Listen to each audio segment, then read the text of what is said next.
ಕೇಂದ್ರ ಸರ್ಕಾರಕ್ಕೆ ಸಡ್ಡು ಹೊಡೆದಿದ್ದಾರೆ ಸಚಿವ ಸತೀಶ್ ಜಾರಕಿಹೊಳಿ. ಬೆಳಗಾವಿ ಫ್ಲೈಓವರ್ ಬ್ರಿಡ್ಜ್ ನಿರ್ಮಿಸೋಕೆ ನಿರ್ಧಾರವನ್ನ ಮಾಡಿದ್ದಾರೆ.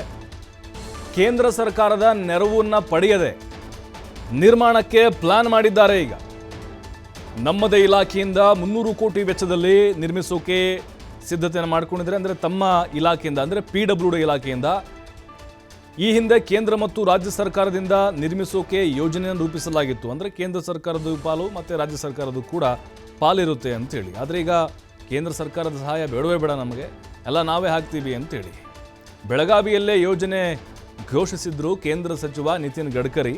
ಆದರೆ ಕ್ರೆಡಿಟ್ ಪಾಲಿಟಿಕ್ಸ್ಗಾಗಿ ಬೆಳಗಾವಿ ಜಿಲ್ಲಾ BJP ನಾಯಕರು ಅಡ್ಡಿಯನ್ನು ಉಂಟು ಮಾಡೋಕ್ಕೆ ಶುರು ಮಾಡಿದರು. ಹಾಗಾಗಿ ರಾಜ್ಯ ಸರ್ಕಾರದಿಂದಲೇ ಯೋಜನೆ ನಿರ್ಮಿಸೋಕೆ ಸತೀಶ್ ಸಜ್ಜಾಗಿದ್ದಾರೆ. ರಾಜ್ಯ ಸರ್ಕಾರದ ಬಜೆಟ್ನಲ್ಲಿ ಘೋಷಣೆ ಆಗಲಿರುವಂಥ ಒಂದು ಯೋಜನೆ ಇದು. ಅಂದರೆ ನೆಕ್ಸ್ಟ್ ಬರುವಂಥ ಒಂದು ಬಜೆಟ್ನಲ್ಲಿ ಈಗಾಗಲೇ ಅಧಿಕಾರಿಗಳ ಜೊತೆಗೆ ಸಭೆ ನಡೆಸಿದ್ದಾರೆ ಸಚಿವ ಸತೀಶ್ ಜಾರಕಿಹೊಳಿ. ಯಾಕಂದರೆ ನೋಡಿ, ಅಧಿಕಾರಿಗಳೊಂದಿಗೆ ಈಗಾಗಲೇ ಅದಕ್ಕೆ ಸಂಬಂಧಪಟ್ಟಂಗೆ ಒಂದು ಮ್ಯಾಪ್ ಕೂಡ ತರಿಸ್ಕೊಂಡು ಏನೇನಾಗುತ್ತೆ, ಈ ಫ್ಲೈಓವರ್ ನಿರ್ಮಾಣ ಆಗೋದ್ರಿಂದಾಗಿ ಏನು ಅನುಕೂಲ ಆಗುತ್ತೆ, ಅದರ ಜೊತೆಗೆ ಅಲ್ಲಿ ಓಡಾಡುವಂಥವ್ರಿಗೆ ಈಗಾಗಲೇ ಆ ಒಂದು ರಸ್ತೆಗಳನ್ನ ಬಳಸೋದ್ರಿಂದಾಗಿ ಅನಾನುಕೂಲ ಆಗ್ತಾ ಇತ್ತು, ಬೇರೆ ಬೇರೆ ಮಾರ್ಗಗಳಿಗೆ ಹೋಗುವಂಥವ್ರೆ. ಬಟ್ ಈಗ ಕೇಂದ್ರ ಸರ್ಕಾರದ ಸಹಾಯ ಬೇಡವೇ ಬೇಡ, 300 ಕೋಟಿ ಏನಿದೆ ಅದರ ವೆಚ್ಚ ಕಂಪ್ಲೀಟ್ ಆಗಿ ತಮ್ಮ ಇಲಾಖೆ ಅಂದರೆ ಲೋಕೋಪಯೋಗಿ ಇಲಾಖೆನೇ ಭರಿಸುತ್ತೆ ಅಂಥೇಳಿ ಈಗ ತೀರ್ಮಾನವನ್ನು ಕೈಗೊಂಡಿದ್ದಾರೆ. ಅಂದರೆ ಈಗ ಬೆಳಗಾವಿಯ ಒಂದು ಫ್ಲೈಓವರ್ ಏನಿದೆ, ಬಹು ವರ್ಷಗಳ ಕನಸದು, ಅದು ನಿರ್ಮಾಣ ಆಯಿತು ಅಂತ ಹೇಳಿದ್ರೆ ಟ್ರಾಫಿಕ್ ಕಿರಿಕಿರಿ ಇರೋದಿಲ್ಲ. ಅದರ ಜೊತೆಗೆ ಜಾಸ್ತಿ ವಾಹನ ಸವಾರರು ಏನಿದ್ದಾರೆ ಈಗ ವೇಟ್ ಮಾಡ್ಕೊಂಡು ಹೋಗಬೇಕಾದಂಥ ಪರಿಸ್ಥಿತಿ, ಅದೆಲ್ಲದಕ್ಕೂ ಕೂಡ ಬ್ರೇಕ್ ಬೀಳುತ್ತೆ.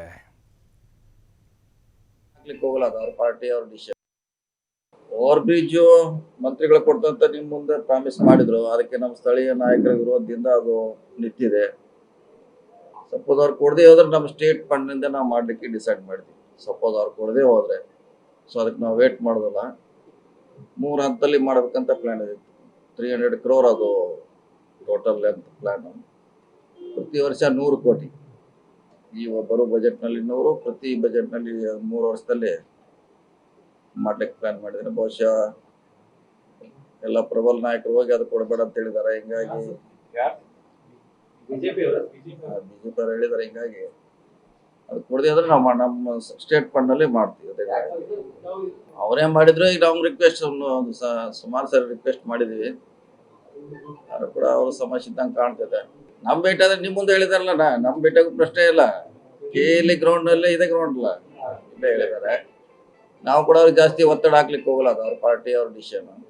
ಅದು ಮಾಡಿದ್ರೆ ನಾವು ಸ್ವಂತ ನಮ್ಮ ಸ್ಟೇಟ್ ಫಂಡ್ ನಲ್ಲಿ ಮಾಡ್ತೀವಿ. ಇದು ಅದಕ್ಕಿಂತ ಹೆಚ್ಚು ಬರ್ತದಲ್ಲ, ಇದು ನಮಗೆ ಬರ್ತದೆ. ಈಗ ನಮ್ಮ ಅದಕ್ಕಿಂತ ಜಾಸ್ತಿ ಬರ್ತೈತೆ. ಅದು 50-50 ಆದ್ರೆ ಇದು 100 ಬರ್ತದೆ. ಈಗ ಫ್ಲೈಓವರ್ ನಮ್ಮ ಸ್ಟೇಟ್ ನಿಂದ ಮಾಡೋದು ಡಿಸಿಷನ್ ತಗೊಂಡಿವಿ. ಅದನ್ನ ಇವತ್ತು ಚರ್ಚೆ ಮಾಡಿದ್ವಿ. DC ಅವರು, ಪೊಲೀಸ್ ಕಮಿಷನರ್ ಅವರು. ಅದು ನಮ್ಮ ಸ್ಟೇಟ್ ನಿಂದ ಮಾಡ್ಲಿಕ್ಕೆ ಡಿಸಿಷನ್ ತಗೊಂಡು ಈ ಬಜೆಟ್ನಾಗ ಅದನ್ನ ಹಾಕ್ಸ್ತೀವಿ. ಇನ್ನು ನೋಡಿಲ್ಲ, ಇನ್ನು ಬಂದ್ಮೇಲೆ ನೋಡೋಣ. ಬರ್ಲಿ ಪೂರ್ತಿ ಬಂದ್ ಆಮೇಲೆ ನೋಡಿ ಹೇಳ್ತೀವಿ.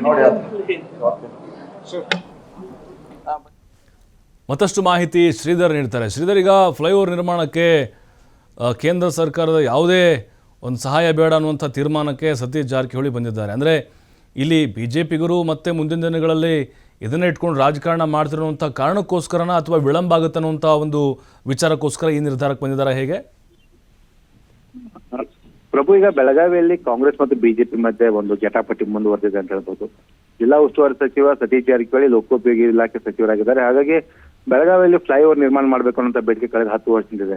ಏನು ಕಳೆದ ವರ್ಷವಷ್ಟೇ ಬೆಳಗಾವಿಗೆ ಕೇಂದ್ರ ಸಚಿವ ನಿತಿನ್ ಗಡ್ಕರಿ ಬಂದಿರ್ತಾರೆ. ಆಗ ಒಂದು ಕೇಂದ್ರ ಸರ್ಕಾರದಿಂದ ಒಂದು ನ್ಯಾಷನಲ್ ಹೈವೇ ಉದ್ಘಾಟನಾ ಯೋಜನೆಯಲ್ಲಿ ನಿತಿನ್ ಗಡ್ಕರಿ ಒಂದು ಘೋಷಣೆಯನ್ನು ಕೂಡ ಮಾಡಿರ್ತಾರೆ. ಬೆಳಗಾವಿಯಲ್ಲಿ ಫ್ಲೈಓವರ್ ನಿರ್ಮಾಣ ಮಾಡ್ತೇವೆ, ಅದು ಕೇಂದ್ರ ಮತ್ತು ರಾಜ್ಯ ಸರ್ಕಾರ ಸಹಭಾಗಿತ್ವದಲ್ಲಿ ಮಾಡ್ತೇವೆ. ಇದು 300 ಕೋಟಿ ವೆಚ್ಚದ ಫ್ಲೈಓವರ್ ಆಗಿರಲಿದೆ. ಮತ್ತು ಪೂನಾ ಮತ್ತು ಬೆಂಗಳೂರು ರಾಷ್ಟ್ರೀಯ ಹೆದ್ದಾರಿಗೆ ಒಂದು ಫ್ಲೈಓವರ್ ಸಂಪರ್ಕ ಕಲ್ಪಿಸುತ್ತೆ. ಇದರಿಂದ ಬೆಳಗಾವಿ ನಗರದಲ್ಲಿ ಸಂಚಾರ ದಟ್ಟಣೆ ಕಡಿಮೆ ಆಗುತ್ತೆ, ಜೊತೆಗೆ ಸುಗಮ ಸಂಚಾರಕ್ಕೆ ಕೂಡ ಅನುಕೂಲ ಆಗುತ್ತೆ ಅನ್ನೋಂತ ಒಂದು ಘೋಷಣೆಯನ್ನು ಕೂಡ ಮಾಡಿದ್ರು. ಆದ್ರೆ ಯಾವಾಗ ಈ ಒಂದು ಕೇಂದ್ರ ನಿತಿನ್ ಗಡ್ಕರಿ ಘೋಷಣೆ ಮಾಡಿ ಹೋಗ್ತಾರೋ ತದನಂತರ ಸ್ಥಳೀಯವಾಗಿ ಏನು ಸತೀಶ್ ಜಾರಕಿಹೊಳಿ ಅಂದ್ರೆ ಕಾಂಗ್ರೆಸ್ ವರ್ಸಸ್ ಬಿಜೆಪಿ ನಾಯಕರ ಮಧ್ಯೆ ಒಂದು ಸಂಘರ್ಷ ಎದುರಾಗುತ್ತೆ. ಆ ಸಂಘರ್ಷದ ಪರಿಣಾಮವಾಗಿ ಕೇಂದ್ರ ಸಚಿವ ನಿತಿನ್ ಗಡ್ಕರಿ ಅವರಿಗೆ ಭೇಟಿಯಾದಂತ ಬೆಳಗಾವಿ ಜಿಲ್ಲೆ ಪ್ರಭಾವಿ ಬಿಜೆಪಿ ನಾಯಕರು ಈ ಒಂದು ಫ್ಲೈಓವರ್ ಯೋಜನೆಗೆ ಯಾವುದೇ ರೀತಿಯ ಒಂದು ಅನುಮತಿ ಕೊಡಬೇಡಿ ಅನ್ನುವಂತ ಮಾತನ್ನ ಹೇಳಿರ್ತಕ್ಕಂಥದ್ದು. ಅದರಿಂದ ಈ ಒಂದು ಯೋಜನೆ ವಿಳಂಬ ಆಗ್ತದೆ ಅಂತ ಒಂದು ಆರೋಪನ ನೇರವಾಗಿ ಸತೀಶ್ ಜಾರಕಿಹೊಳಿ ಮಾಡ್ತಿದ್ದಾರೆ. ಹಾಗಾಗಿ ಒಂದು ಕೇಂದ್ರ ಸರ್ಕಾರದ ಅನುದಾನಕ್ಕಾಗಿ ಅಥವಾ ಕೇಂದ್ರ ಸರ್ಕಾರದ ಅನುಮತಿಗೆ ನಾವು ಕಾಯೋದಿಲ್ಲ.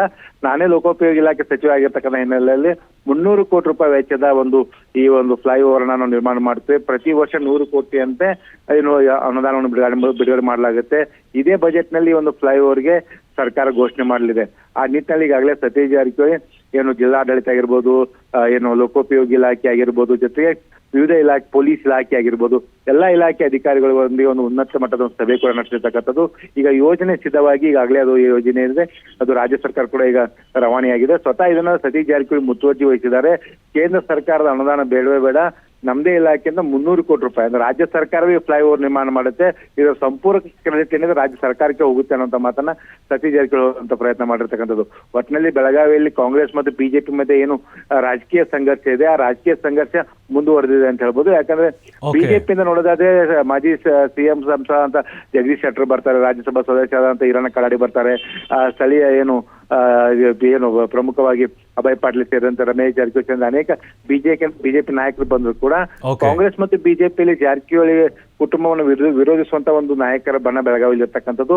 ಆ ಜಾರಕಿಹೊಳಿ ವರ್ಸಸ್ ಅದರ್ಸ್ ಮಧ್ಯೆ ಏನು ಫೈಟ್ ಇದೆ, ಆ ಫೈಟ್ ಈಗ ಫ್ಲೈಓವರ್ ಹಂತಕ್ಕೂ ಬಂದು ನಿಂತಿರ್ತಕ್ಕಂಥದ್ದು. ಪ್ರಭು, ಥ್ಯಾಂಕ್ ಯು ಶ್ರೀಧರ್ ತಮ್ಮೆಲ್ಲ ಮಾಹಿತಿಗಾಗಿ.